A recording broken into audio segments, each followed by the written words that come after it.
Bonjour et bienvenue pour l'interview du mois du rédacteur en chef du Membership Club. Alors le Membership Club, qu'est-ce que c'est? C'est un club très sélect de dirigeants et de patrons du tourisme qui bénéficient d'avantages exclusifs. Ils ont accès notamment à tous les articles payants de Tourmag et à notre liste de diffusion WhatsApp pour les infos en avant-première et les exclusivités. Aujourd'hui, nous accueillons Édouard Georges, président fondateur de Phoenix Voyage et de Ciel du Monde.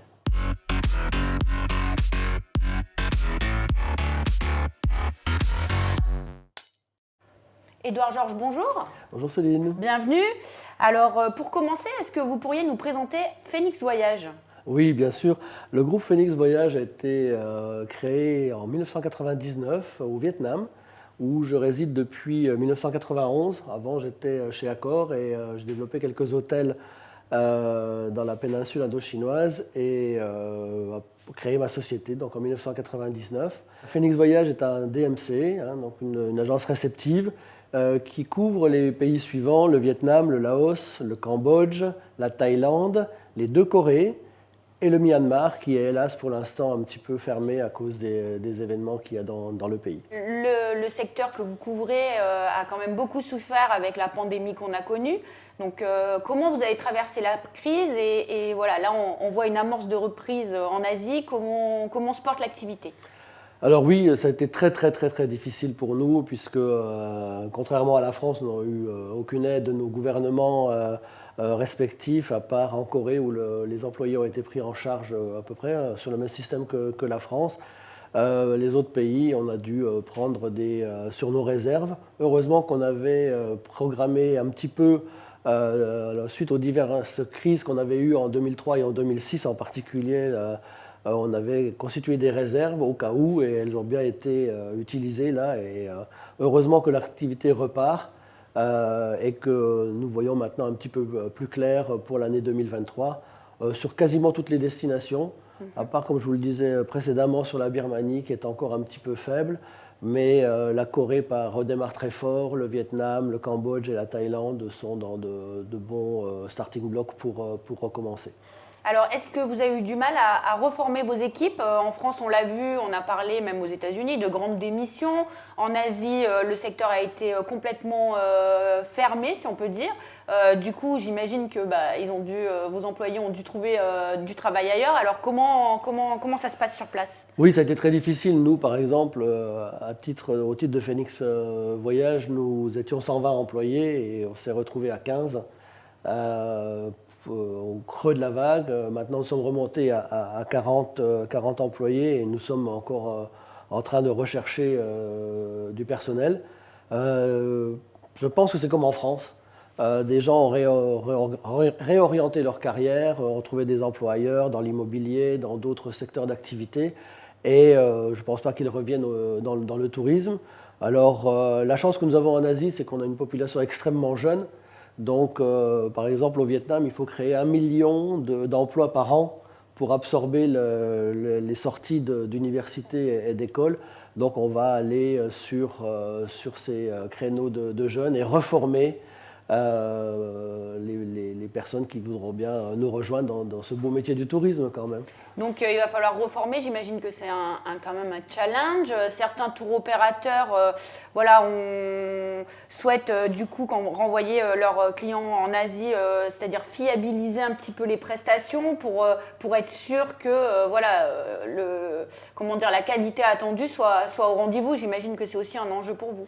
Alors c'était un enjeu essentiel et nous avons pris les devants en réinspectant quasiment toutes les parties des pays où nous sommes, les hôtels, les restaurants. Alors certains ont fermé, certains ont réouvert, certains ont changé complètement leur clientèle. Donc, c'est peut-être pas réaccueillir des étrangers à court terme, mais c'est en train quand même de bouger. Alors l'avantage en Asie, c'est que tout va vite et que les choses reviennent assez facilement, se remettent assez facilement en place.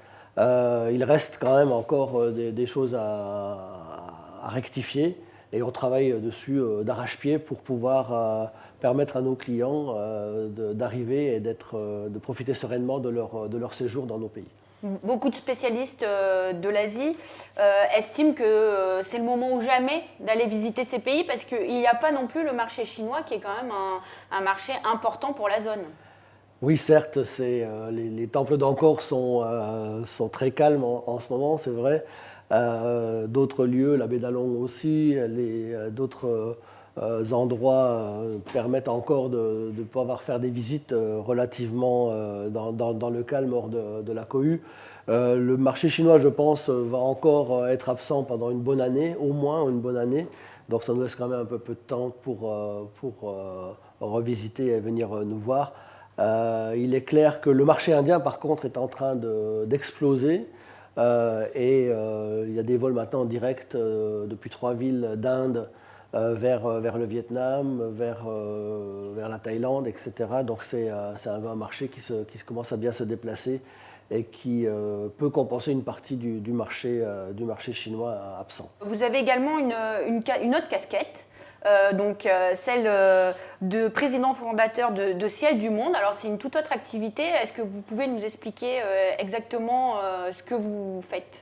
Alors Ciel du Monde, oui, c'est un peu, on a fabriqué pendant des années les escales, etc.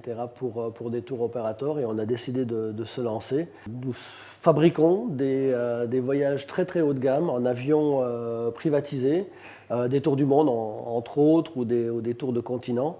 Et nous avons là pour 2023 deux tours du monde qui se concrétisent bien.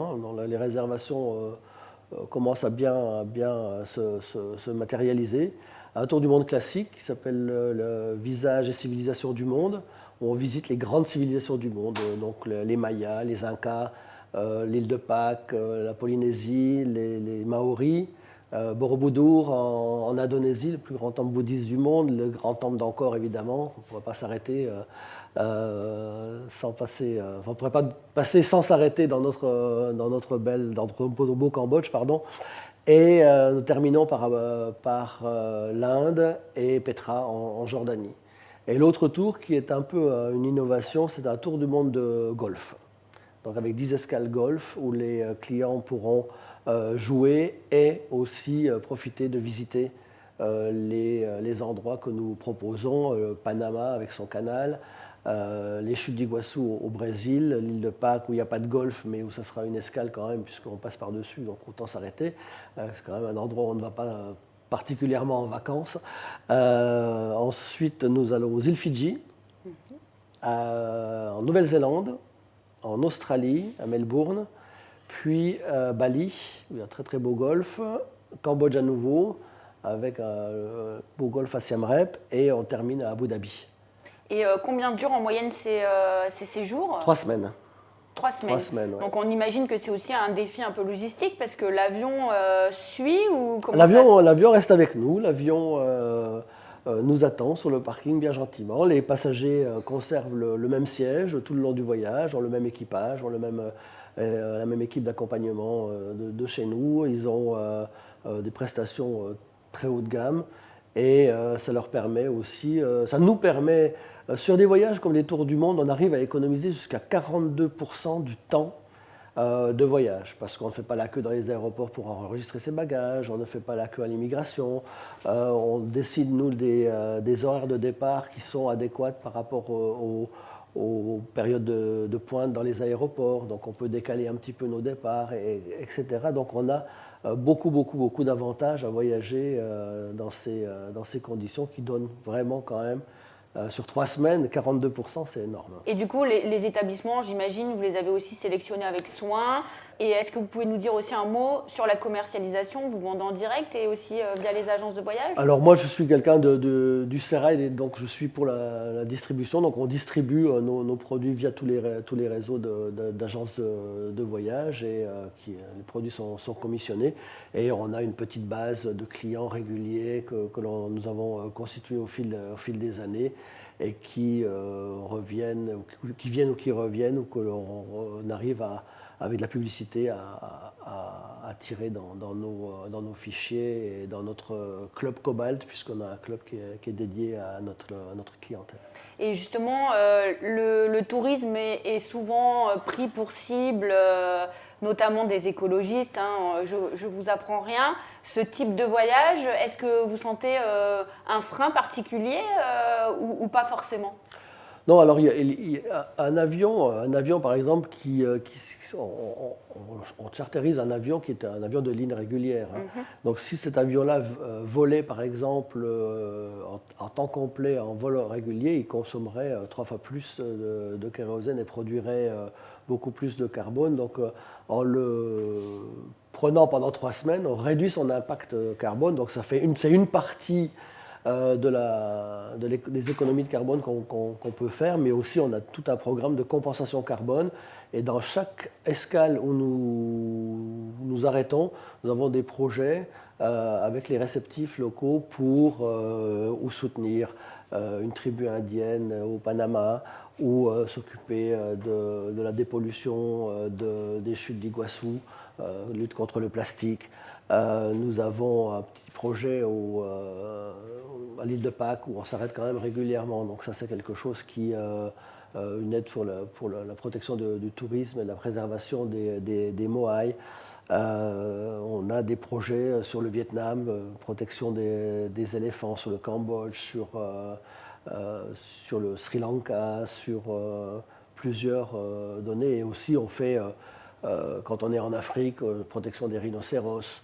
Enfin, on a plein de projets qui donnent aussi une compensation un petit peu, une responsabilité sociale de l'entreprise, le fameux RSE. Et on est très au fait de ça. Et Phoenix Voyage comme Ciel du Monde, c'est dans notre ADN d'avoir la protection et des populations locales et des animaux, de la faune et de la flore dans nos destinations. Donc que ce soit pour Phoenix ou pour Ciel du Monde, 2023, ça sera véritablement l'année de la reprise. Hein. Oui, franchement oui. Vous êtes optimiste pour la suite? Il était en bas, sauf à nouveau une fermeture totale de la planète, et ce qui, j'espère, ne va pas arriver. Tous les signaux passent au vert. Encore quelques-uns sont à l'orange, mais il n'y a plus rien au rouge.